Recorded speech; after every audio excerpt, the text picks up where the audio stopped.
Hai, ketemu lagi kita di Ruang Perempuan. Kita ngobrol soal perempuan. Dan biasanya paling asik nih kalau ngobrolin soal perempuan.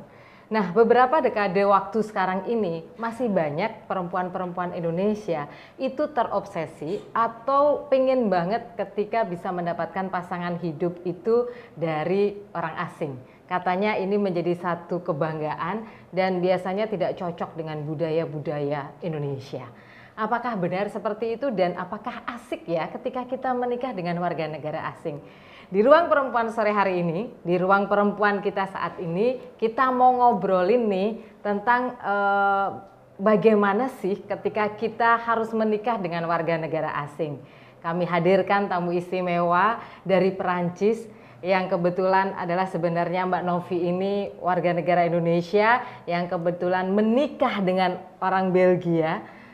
Pria idamannya orang Belgia dan kemudian tinggal di Perancis. Iya benar. Iya kan begitu ya, Iya, Mbak Novi ya. Nah Mbak Novi boleh cerita nggak sih Mbak? Kita itu kan seringkali wah kalau menikah dengan orang asing itu kayaknya asik gitu.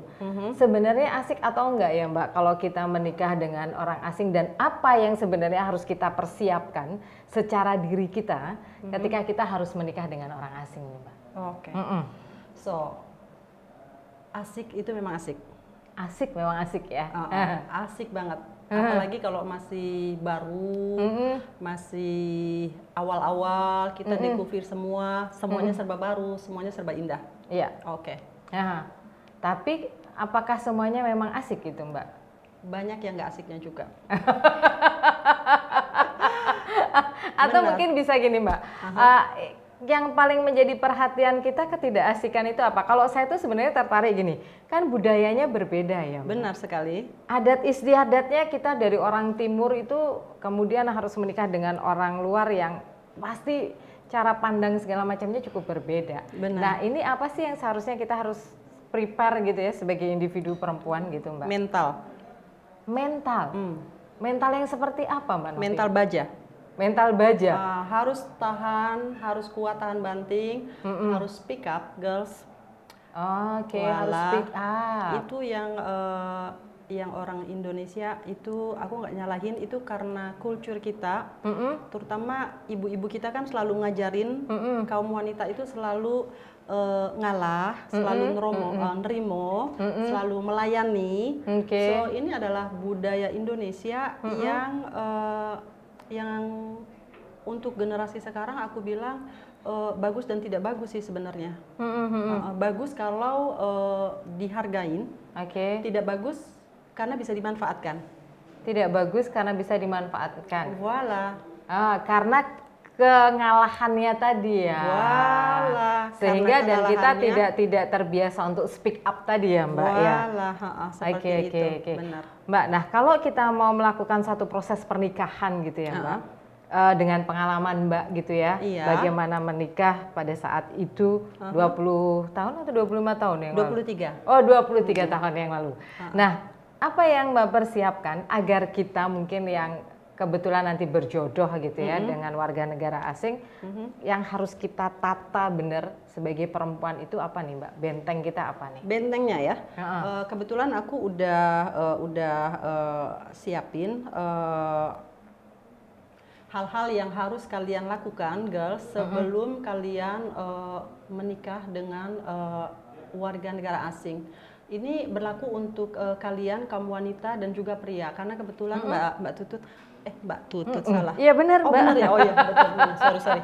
Karena kebetulan Mbak Tutut aku juga suka nerima konsultasi dari anak-anak mahasiswa Indonesia cowok ya, ada beberapa yang nanya karena mereka senang juga punya pacar bule, and then mereka bilang Mbak gimana sih kalau mau nikah sama bule. So aku kasih beberapa saran lah untuk yang cowok juga. So ini nggak hanya untuk hanya perempuan ya berarti tapi ya. Tapi juga untuk anak laki-lakinya. Oke. Siap. So biasanya kalau kita menikah itu kan dasarnya pertama harus ada cinta. Dasarnya cinta. Iya. Kedua ada kepercayaan. Saling percaya. Oke. And then komitmen. Ada komitmen. Nah kalau nggak ada cinta, kalau ada cinta, tapi ada komitmen dan nggak ada kepercayaan, it doesn't work. bullshit. Pasti ngejomplang kalau nggak ada salah satu ini. Ya, karena pastinya akan saling curiga ya Mbak ya. Pasti. Dan iya saling curiga, saling gimana lah. Oke. And then setelah itu harus menguasai bahasa. Kalau kalian mau menikah dengan orang asing, maka kuasai dulu bahasa calon suamimu. Atau juga gimana ya? Aku pernah baca suatu buku itu bunyinya, bila kamu ingin menguasai suatu negara, maka kuasailah dulu bahasa negara itu. Ya, ya. Supaya kita bisa saling komunikasi dengan baik sama suami, keluarganya, dan juga supaya kita bisa bersaing dengan masyarakat di sana. Oke. Dan tadi ke obrolan-obrolan kita kan dalam sebuah pernikahan itu sebenarnya 70% itu adalah sebenarnya komunikasi. Benar. Nah, kalau komunikasi kita dengan bahasa yang berbeda yang kita tidak saling pahami, gimana mau nyambung ya? Benar gitu kan? sekali, Dan kadang-kadang ketidakpahaman kita atau kita tidak mau belajar sehingga membuat kita ini tidak mengerti. Benar. Dan ketika kita tidak mengerti itu kadang-kadang perempuan menjerumuskan diri kita sendiri untuk menjadi pembodohan gitu ya Mbak ya. Benar. Oke. Sepakat Mbak. Berarti satu, cinta, komitmen, kepercayaan, kedua adanya bahasa. Selain itu ada lagi nggak ya Mbak yang harus dipersiapkan? Banyak hal. Yang keempat ini kita harus mempelajari hukum dan dokumen pernikahan di negara suami. Oke. Iya. Hukumnya ya, karena kalau di Indonesia berarti kan sama kita udah ngerti ya. Tapi kalau di masing-masing negara punya kebijakan masing-masing ya Mbak. Berarti kita harus tahu benar dan pelajari benar ya. Iya. Kalau kalian nggak tahu, lebih baik kalian cari tahu dulu sebelum menikah. Cari tahu. Misalnya di negara itu, kalau misalnya kita mau bikin perjanjian pranikah itu apa aja, kalian pelajari itu. And then suatu hari kalau misalnya kalian udah udah mau menikah nih Mbak Tutut ya, and then mereka bikin perjanjian kontrak nikah, itu sebaiknya kontrak nikahnya ini di fotokopi jauh-jauh hari sebelum hari haknya, and then setelah di fotokopi itu harus ditranslate ke dalam bahasa Indonesia agar kamu sendiri bisa mengerti apa yang tertulis sebelum kamu tanda tangani. Oke, berarti itu dilakukan jauh sebelum pernikahan itu dilakukan ya Mbak? Kalau suaminya itu wise, jujur, dia akan melakukan itu. Dia siapkan sudah lama, and then di translate ke dalam bahasa Indonesia agar calon istrinya itu mengerti apa yang tertulis sebelum dia tanda tangan. Kalau nggak seperti itu namanya suaminya nggak jujur alias cheating. Oke. Dan kalaupun mereka tidak memberikan, kita sebagai perempuan, kalau kami dari pihak perempuan gitu ya Mbak, berarti kita harus berani untuk menanyakan itu dan meminta itu dong ya? Iya. Tergantung ya. Zaman sekarang zaman lebih modern. Zamannya aku dulu nggak seperti sekarang. Zamannya dulu itu nggak seperti sekarang ya. Kalau sekarang, generasi sekarang, kalian harus melakukan itu. Iya, artinya kan mereka harus berani untuk menanyakan itu kan. Iya. Kalau enggak, kemungkinan besar nanti kita yang akan rugi gitu loh. Benar. Dan kita kan pihak perempuan yang seringkali akan dirugikan. sangat dirugikan. Iya. Nah, saya tertarik nih Mbak. Tadi Mbak sampaikan bahwa budaya kita itu kan budaya Indonesian Rimo gitu ya Mbak. Nah, apakah pada saat sebelum pernikahan itu kan kalau kita dulu ya udah kalau kita menikah nanti ikutlah kita ke pasangan kita. Kalau kita harus diboyong keluar ya otomatis kita ikut aja. Nah sebenarnya itu punya resiko nggak sih Mbak? Resikonya itu besar sekali. Ada resiko besar juga. Ya. So resikonya kalian pertama harus pikirkan pada saat kalian menikah dengan orang asing, girls, kamu tuh udah kehilangan kesempatan kamu untuk membeli properti di Indonesia. Walaupun kamu tetap warga negara Indonesia seperti aku ya, 23 tahun menikah di luar negeri, aku tetap Indonesia, tapi aku nggak boleh membeli properti di Indonesia. Aku bisa beli, tapi sertifikatnya hak guna. Means aku bisa beli, tapi aku nggak bisa jual. Ya, itu yang kalian harus sadari dan banyak yang nggak tahu. Aku juga baru tahu belum lama aja. And then kedua aku cuman mau ngasih tahu kalau misalnya diajak untuk menikah ke sana ya, itu bargain lah, ya, jangan langsung nurut gitu loh. Agar mereka tuh sadar bahwa kamu meninggalkan karirmu, kamu meninggalkan negaramu, kamu meninggalkan keluargamu, kamu meninggalkan apa semua yang kamu punya untuk dia karena cinta kamu. So, jadikan itu sebagai apa ya?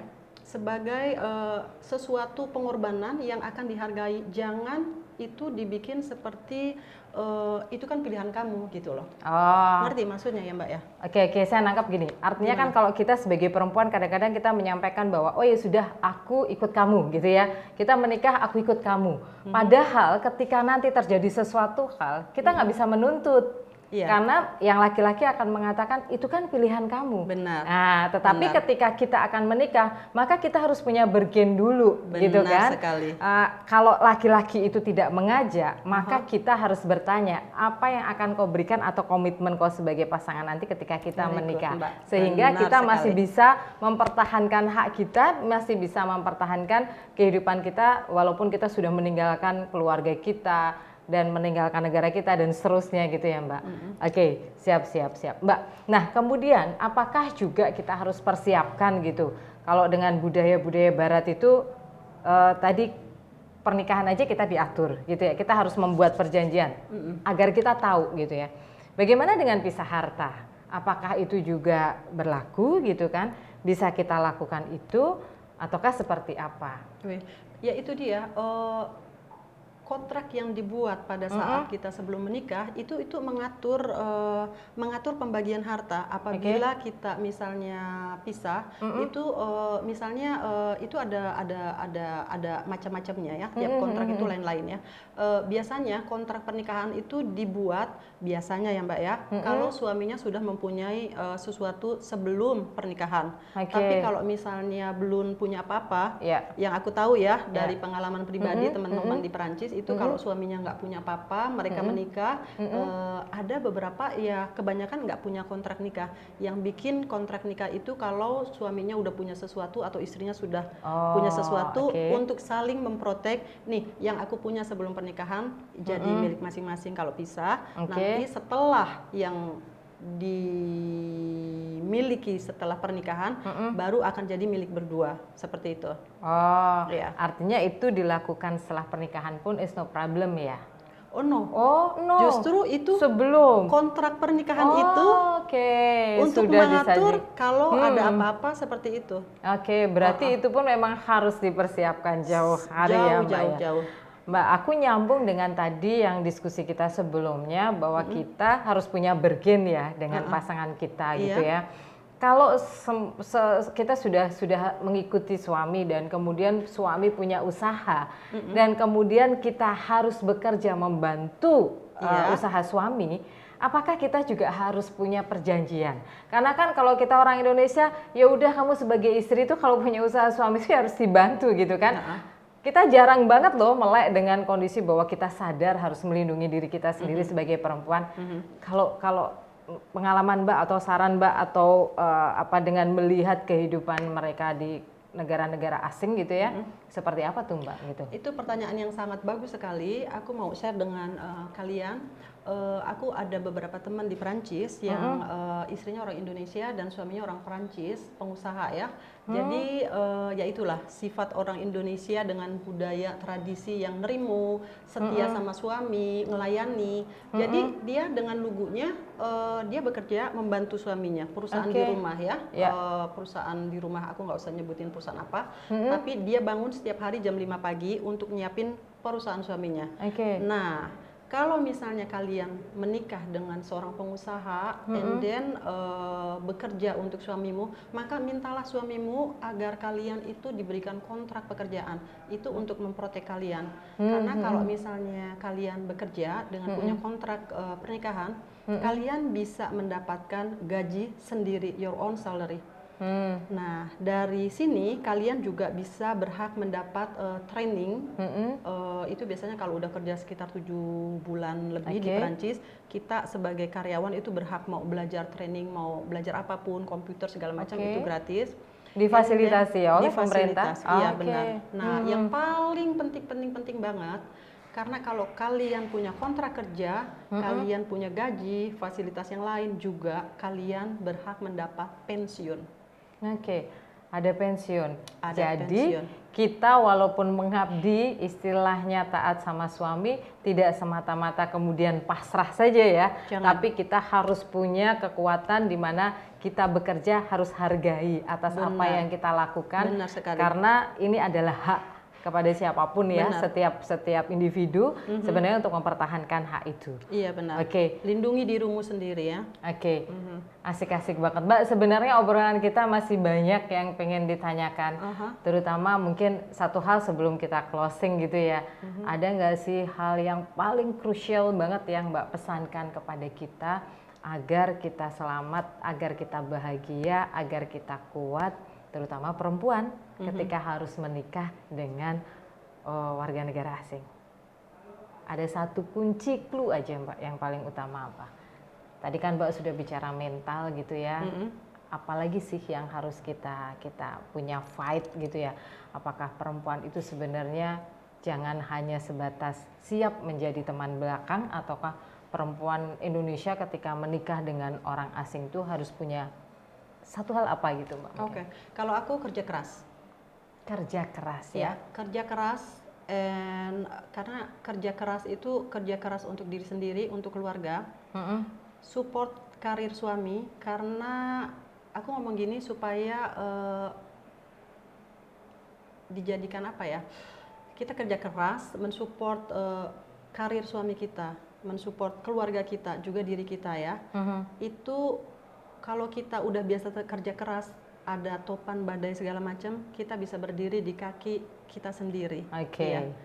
Dan kita bisa bilang sama suami kita, kalau tanpa mempunyai istri yang menopang, yang mensupport karir kamu, kamu tidak akan pernah mendapat kesuksesan seperti hari ini. Siap, mantap, luar biasa. Artinya perempuan Indonesia harus mandiri, perempuan Indonesia harus cerdas, perempuan Indonesia bisa menjalankan tugas rumah tangga tapi berhak untuk mendapatkan hak hidup dan bagaimana dia akan bisa memiliki kebebasan untuk berkreasi, untuk berkarya.